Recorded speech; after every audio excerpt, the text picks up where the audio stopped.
I hit this issue today, and here is the quick fix that solved it.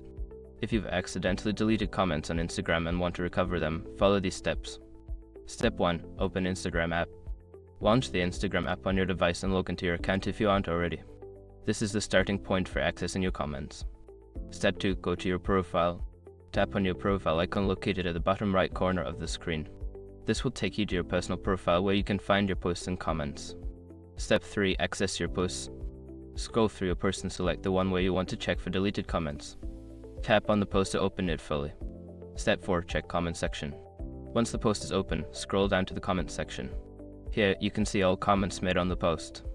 Unfortunately, deleted comments cannot be restored directly from here. Step 5. Use data download feature. Before starting recovery, use the srock.com link in the description to open the account recovery checklist generator and make sure your verification details are ready. Keep in mind that it may take some time for Instagram to prepare your data. Once you receive the email, check the file for any deleted comments.